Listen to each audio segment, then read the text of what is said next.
नीमच मध्य प्रदेश में जिला मुख्यालय समीप ग्राम मोड़ी स्थित सुप्रसिद्ध आरोग्य धाम महामाया मोड़ी माताजी का दान पत्र मंगलवार को सभी सदस्यों की उपस्थिति में खोला गया, जिसमें करीबन 5,21,827 रुपए की धनराशि निकली। मंगल राठौर ने जानकारी देते हुए बताया कि यह भंडार लगभग 4 माह में हल्का पटवारी धनसुख भाटी की उपस्थिति में खोला गया है, जिसमें दान की राशि करीबन 5,21,837 रुपए निकला है। नीमच मध्य प्रदेश में नदी की खाली भूमि को खेल मैदान बनाने की मांग को लेकर कलेक्टर को आवेदन सौंपा गया। नीमच जिले के ग्राम मवरासा के ग्रामीणों ने नदी की खाली भूमि पर क्रिकेट व दौड़ अभ्यास की अनुमति देने की मांग को लेकर कलेक्टर को आवेदन सौंपा।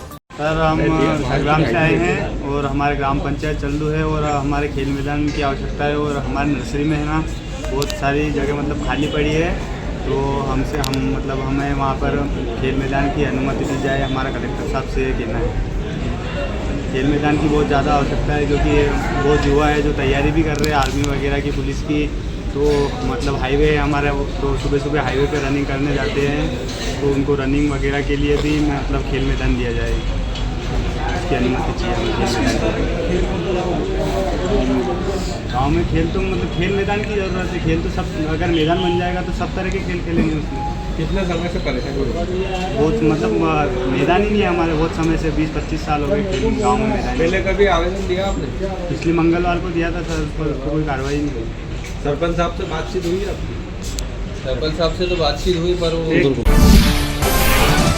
नीमच में बहादुर सोनी के निधन के बाद उनकी दुकान सत्यम ज्वेलर्स से जुड़े मामले में प्रशासन ने जांच प्रक्रिया शुरू की है। पूर्व में तय हुआ था कि दुकान का ताला खुलने पर 2 मीडिया कर्मी और पुलिसकर्मी मौजूद रहेंगे, जिससे पूरी कार्रवाई पारदर्शी रहेगी, लेकिन बिना किसी पूर्व सूचना के ही दुकान का ताला खोल दिया गया और मीडिया को अंदर प्रवेश नहीं दिया गया। कार्रवाई के दौरान दुकान पर दोबारा ताला भी लगा दिया गया। पहले यह भी कहा गया था कि दुकान से संबंधित निर्णय बहादुर सोनी की पत्नी द्वारा लिए जाएंगे, लेकिन ताला खुलते ही पूरा परिवार अंदर मौजूद रहा। कई निवेशकों ने बताया कि उनकी नगद राशि और सोना चांदी दुकान में रखा है। मीडिया को बाहर रखने से संदेह गहराया हुआ है। फिलहाल पूरे प्रशासनिक बयान का इंतजार किया जा रहा है। उसके बाद हम जितने भी व्यापारी हैं जिन्होंने हमने इनसे सोना लिया था या दिया था, उनका हमने सबने आवेदन दिया था। उसके बाद टीआई साहब ने एक आश्वासन दिया था कि जब भी शॉप खुलेगी, उनकी दुकान खुलेगी, 2 पत्रकार रहेंगे, 2 फरियादी रहेंगे, 2 एसडीएम लेवल के अधिकारी रहेंगे, सबके सामने पारदर्शिता के साथ आप लोगों की कार्रवाई होगी और सामने होगी। आज सडनली ना तो हमने किसी के पास फ़ोन आया नहीं कि हाँ दुकान खोल रहे तो आप आओगे, सडनली आके खड़े थे। तो हमारे यहाँ पे जितने भी हैं जिनके आसपास के जो ग्राहक हैं उन्होंने फ़ोन किया और हम सारे भीड़ लेके यहाँ पे इकट्ठे हुए। और आप पीछे भी देख सकते हैं, सिर्फ उनके परिवार के, कल तक जो उनके परिवार के सदस्य जो मना कर रहे थे कि हमें कुछ पता नहीं, हम कुछ नहीं कर सकते, जो करेगी उनकी वाइफ करेगी, और आज सारे अधिकारी बन के अंदर बैठे हुए। सिर्फ पुलिस डिपार्टमेंट है, ना तो कोई पत्रकार अंदर है, ना कोई फरियादी अंदर है, ना कोई आम पब्लिक है, और ना ही दूसरा कोई मेरे को लग रहा है एसडीएम लेवल का कोई अधिकारी अंदर लेवल है। सिर्फ एक टीआई मैडम है और एक एसआई साहब है। नरसिंहपुर में माता पिता द्वारा छोड़ी गई लावारिस हालत में नवजात बच्ची को पुलिस ने सुरक्षित शिशु गृह पहुंचाया है। नरसिंहपुर जिले के थाना स्टेशनगंज के अंतर्गत न्यू बस स्टैंड नरसिंहपुर स्थित रैन बसेरा के पास एक नवजात बच्ची लावारिस अवस्था में पड़ी है, जिसे आवारा पशुओं व असामाजिक तत्वों से खतरा हो सकता था। तो वहीं पुलिस की तत्परता दिखाते हुए नवजात बच्ची को सुरक्षित शिशु गृह पहुँचाया गया, जिससे नवजात बच्ची पूर्णतः स्वस्थ एवं सुरक्षित है। 5 बजे दादा महाराज पर ड्यूटी करने के दौरान ये सूचना प्राप्त हुई थी कि एक नवजात शिशु नए बस स्टैंड में ज़मीन पर पड़ा हुआ है। सूचना पर तुरंत पुलिस स्टेशन थाना स्टेशनगंज की पुलिस ने वहाँ पे मौके पे पहुँचा तो देखा तो एक कपड़े में लिपटी हुई बिल्कुल छोटी नवजात बच्ची वहाँ पे ज़मीन पे पड़ी हुई थी, जिसको तुरंत जो है पुलिस ने वहाँ से उठा के परिस्थितियों और मौसम को देखते हुए तुरंत हॉस्पिटलाइज किया। तो वहाँ तुरंत उसको चिकित्सक द्वारा इलाज किया गया है और शिशु गृह और बाल कल्याण अधिकारी को तुरंत सूचना दी गई, जिनके द्वारा बच्ची की देखरेख की जा रही है। अभी बच्ची पूर्णतः स्वस्थ है।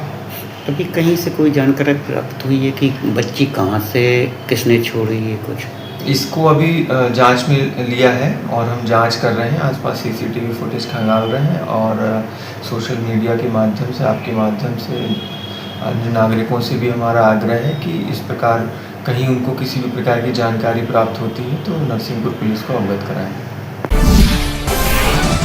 काचरौद में आज कांग्रेस कार्यकर्ताओं ने नगर के मुख्य मार्ग पर घंटा बजाकर रैली निकालकर इंदौर में हुए दूषित जलकांड को लेकर विरोध प्रदर्शन किया। इस घटना में करीबन 15 से 17 नागरिकों की मौत के बावजूद भी जिम्मेदारों पर कार्रवाई न होने से आक्रोश जताया गया। कांग्रेस कार्यकर्ताओं ने लापरवाह और बयानबाजी के विरोध में मंत्री कैलाश विजयवर्गीय का पुतला दहन करने का प्रयास किया, जिसे मौके पर मौजूद पुलिस ने रोक लिया। इस दौरान पुलिस और कार्यकर्ताओं के बीच हल्की नोकझोंक भी देखने को मिली।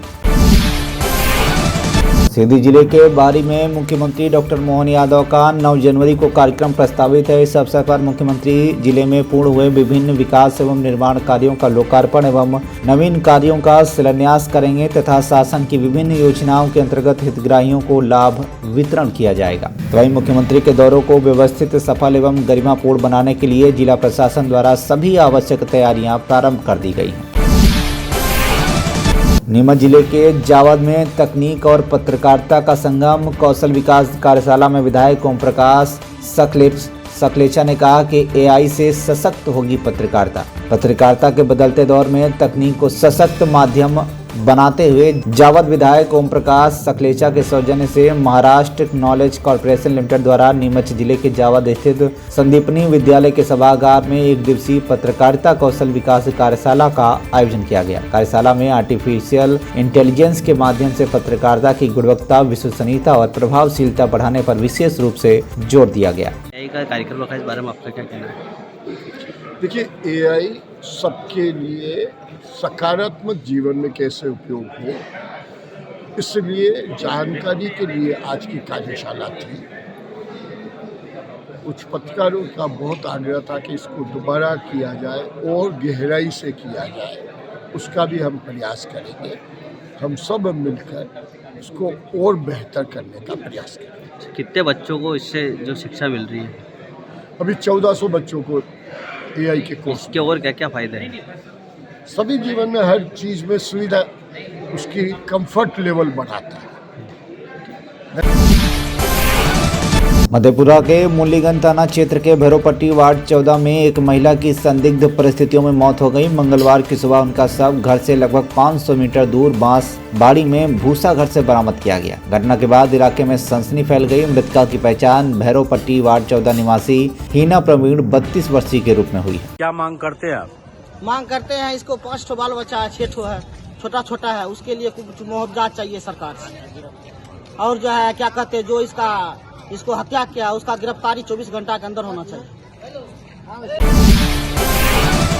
सहरसा में कला, संस्कृति एवं युवा विभाग, बिहार सरकार और जिला प्रशासन के संयुक्त प्रयास से मकर संक्रांति महोत्सव 16 जनवरी और बसंत पंचमी महोत्सव 21 जनवरी को प्रेक्षागृह में आयोजित किया जाएगा। महोत्सव में जिले के स्थानीय कलाकारों द्वारा फोटोग्राफी, पेंटिंग, मूर्ति कला, शास्त्रीय नृत्य एवं गायन सहित विविध सांस्कृतिक प्रस्तुतियाँ दी जाएंगी। मुंगेर जिले के जमालपुर प्रखंड के अंतर्गत ग्राम पंचायत इटहरी के मुखिया प्रतिनिधि किन्नू कुमार द्वारा जरूरतमंद लोगों के बीच कंबल का वितरण किया गया। गौरतलब है कि बीते दिनों से शीतलहर का प्रकोप बढ़ा है। पछुआ हवा के कारण वातावरण में कड़कड़ी बने रहने से लोगों का घर से निकलना दूभर हो गया। ऐसे ठंड के प्रकोप से बचने के लिए इटहरी पंचायत के मुखिया प्रतिनिधि द्वारा करीबन 2100 जरूरतमंदों को कंबल का वितरण किया गया।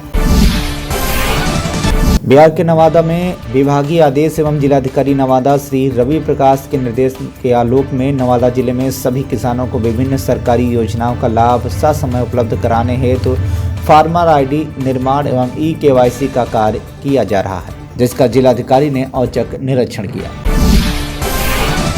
बिहार के नवादा में जिलाधिकारी एवं पुलिस अधीक्षक की संयुक्त अध्यक्षता में टास्क फोर्स की बैठक आयोजित की गई। कलेक्ट्रेट सभाकक्ष नवादा में जिलाधिकारी रवि प्रकाश एवं पुलिस अधीक्षक अभिनव धीमान की संयुक्त अध्यक्षता में टास्क फोर्स की एक महत्वपूर्ण बैठक आयोजित की गई। बैठक में जिले की विधि व्यवस्था, मद्य निषेध, अवैध खनन, भूमि विवाद, बाल श्रम उन्मूलन तथा किशोर श्रम निषेध जैसे महत्वपूर्ण विषयों पर विस्तृत समीक्षा की गई।